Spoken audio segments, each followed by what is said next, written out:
The fool's life is empty of gratitude, and full of fears. Its course lies wholly toward the future. You don't develop courage by being happy in your relationships.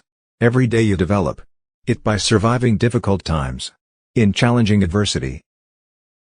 It is better for you to be free of fear lying upon a pallet, than to have a golden couch and a rich table, and be full of trouble.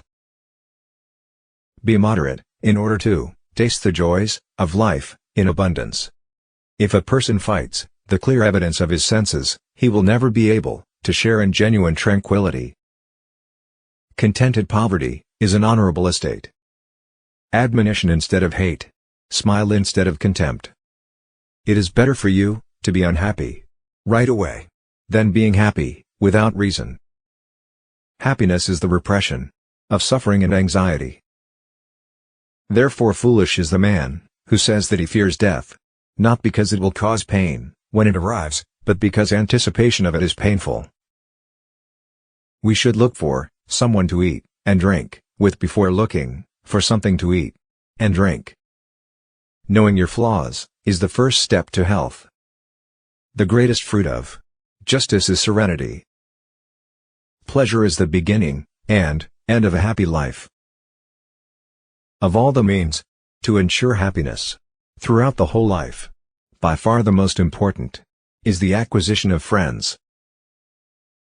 There is nothing terrible in life for someone who truly understands that there is nothing terrible in on life. He who is not satisfied with a little is satisfied with nothing. Do not spoil what you have by desiring what you have not. Remember that what you now have was once among the things you only hoped for.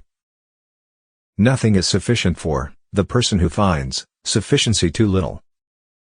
The time when you should most of all withdraw into yourself is when you are forced to be in a crowd. Don't spoil the impression of what you have by wanting what you don't have. Don't spoil the impression of what you have by wanting what you don't have. To get great pleasure, you need to limit yourself. Of all the things which wisdom acquires to produce the blessedness of the complete life, for the greatest is the possession of friendship. Let no one delay the study of philosophy while young, nor weary of it when old. The art of living well, in the art of dying well, are one. The greater the difficulty, the more the glory in surmounting it. If thou wilt make a man happy, add not unto his riches, but take away from his desires. The most important consequence of self-sufficiency is freedom. He who least needs tomorrow will most gladly greet tomorrow. The life of a fool is bleak and full of fear because he puts everything aside for the future.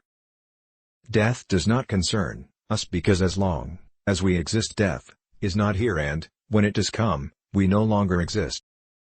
In old age we all regret not having killed laziness in ourselves. Don't even dare trust a wife that says you're always right. It is not so much our friends' help that helps us as the confident knowledge that they will help us. Do not marry after 40 because marriage is not provided by nature. Not what we have, but what we enjoy constitutes our abundance.